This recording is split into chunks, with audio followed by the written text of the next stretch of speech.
We often think of homelessness as a uniquely, well, not uniquely, but in America to be a much bigger problem than it is in other countries around the world.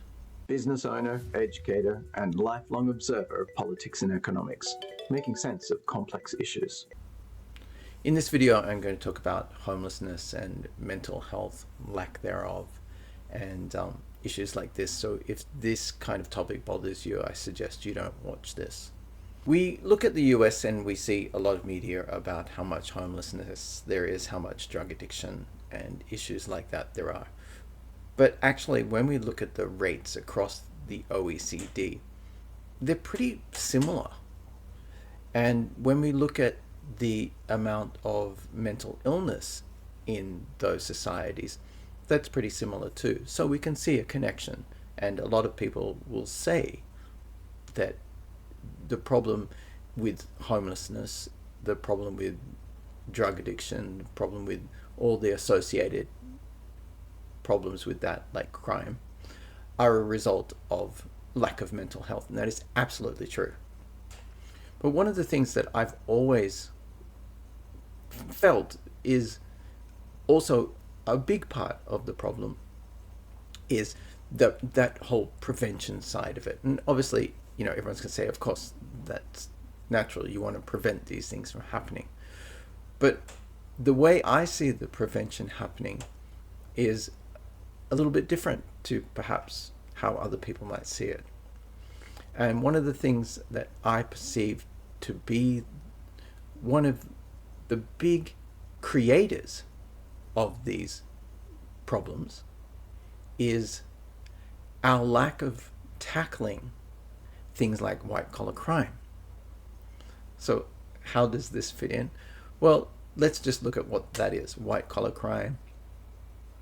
And the kind of things associated with tax evasion, dodgy businesses and mortgages, lending, things like wage theft, even things like restructuring, where a corporation merges and gets rid of half of its staff, or corporations get into the housing business and buy up a lot of properties and put up rents, and just generally the corporate sector competing with ordinary people in the housing market, and in their pursuit of raising their share price, and the mergers that we used to have limits on the share buybacks that although it wasn't a law, there were limits on it. The CEO salaries that used to be a little bit more reasonable, and investment used to flow much more into the company. All of these things together are what I'm going to call associated with white-collar crime. That is, some of it is verging on criminal activity. A lot of it is criminal activity. A lot of it used to be, but isn't anymore. And the point I'm making here in this is that the amount of homelessness and mental health issues that we have now, I think, are greatly increased by the amount of deregulation that's taken place in our economies in the OECD for the last 20, 30, 40 years. Starting with the mental health institutions being closed down, a good thing to do. That was the right thing to do. At that time, our view of mental health was not very good. The way that we housed and treated people with mental illnesses was not very good. So we did a kind of reset of that, and we closed down mental institutions, and we tried to integrate people more into society, which was a fantastic thing to do. But what we didn't do enough of is provide mental health at the community level, at the street level, for those people that we did just put out into the world. A lot of success there and a lot of failure. But that's not really what I'm focusing on here. What I'm really focusing on here is how much we've let our society focus on share price being the most important thing, and losing the number of corporations and leaning into accepting almost criminal activity, the mortgage 2008 financial crisis, where people were made homeless, and people with maybe emerging mental illnesses, their whole existence was exacerbated by the stresses of the kind of society that we've created today. So let me sort of explain that a little bit. When we had more corporations and we had more investment into wages, people could move up in social mobility. So at this time, when there wasn't a lot of restructuring, there wasn't a lot of sackings, there wasn't a lot of companies closing down, when there was union protections, there was a support base for people. And if anybody had signs of stress, there was at least a possibility that things were going to get better, that if they just stuck it out, that they could get themselves out of the hole. If there was a union, they could get legal support and maybe financial support and things like this. But when we removed all those things, we kind of left a lot of people that, if otherwise that support had been there, they would not have fallen so far as they did.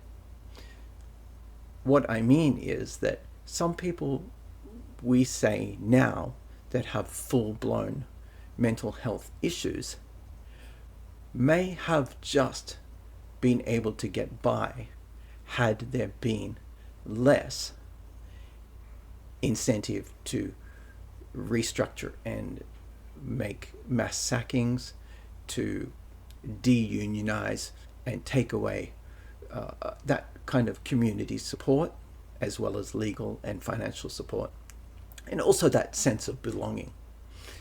And it is a fact that a lot of mental health issues are exacerbated by stress.